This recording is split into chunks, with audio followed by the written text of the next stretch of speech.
Sir આવતીકાલે એટલે કે 21 ઓગસ્ટે ભારત બંધનું જે એલાન આપવામાં આવ્યું છે, કેમ આપવામાં આવ્યું છે?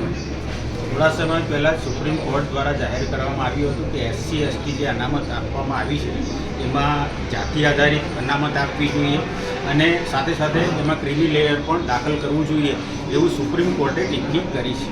ત્યારે પહેલો પ્રશ્ન એ થાય કે જાતિ આધારિત અનામત આપવી હોય તો એના માટે જાતિ આધારિત જનગણના જરૂરી છે. જ્યારે તમે જાતિ આધારિત જનગણનાનો જ સરકાર વિરોધ કરી રહી છે તો જાતિ આધારિત અનામત તમે કઈ રીતે આપી શકો? કારણ કે અમને આદિવાસી સમાજમાં પણ અમને પોતાને ખબર નથી કે અમારા ચૌધરી સમાજના કેટલા છે, ગામિત સમાજના કેટલા છે, વસાવા સમાજના કેટલા છે, કોકણી સમાજના કેટલા છે, ડોડિયા સમાજના કેટલા છે. એવો તો સમગ્ર ભારત દેશનો આ પ્રશ્ન છે. તો આદિવાસી કયા સમાજની કેટલી વસ્તી છે એ જ ખબર ન હોય તો જાતિ આધારિત તમે અનામત કેવી રીતે આપી શકો?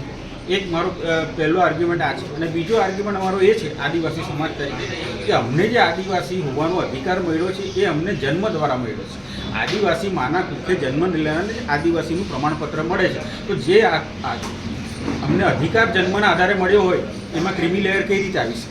એટલે ક્રિમી લેયર પણ ના આવવું જોઈએ અને જાતિ આધારિત અનામતનો પણ અમે સખત વિરોધ કરીએ. સર આ જે જો સુપ્રીમ કોર્ટે જે કીધું છે એવો અમલ થાય તો આદિવાસી સમાજને આનાથી શું નુકસાન થશે? આદિવાસી સમાજમાં અંદરો અંદર ઝઘડાનું વાતાવરણ ઊભું થશે અને એના કારણે વર્ગ વિગ્રહ વધશે અને ગામડે ગામડે સુધી આ લડાઈ પહોંચી જશે અને શાંતિનો માહોલ જે અત્યારે ચાલી રહ્યો છે તાપી જિલ્લામાં એ પણ જોખમમાં આવી જશે.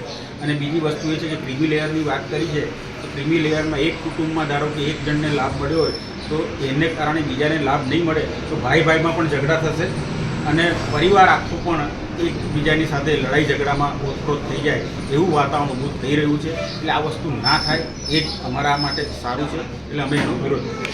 સર હવે આવતીકાલે જ્યારે ભારત બંધની જાહેરાત કરવામાં આવી છે ત્યારે આપ લોકોને શું કહેશો, આ તાપી જિલ્લાના લોકોને કે સમગ્ર આદિવાસી ST SC સમાજને આ બંધને સમર્થન આપવા શું કહેશો? આ જે ટિપ્પણી છે એ અમારા હકના અધિકાર પર તરાપ મારવા માટેની ટિપ્પણી છે. અમને વર્ગ વિગ્રહમાં ધકેલવા માટેની ટિપ્પણી છે.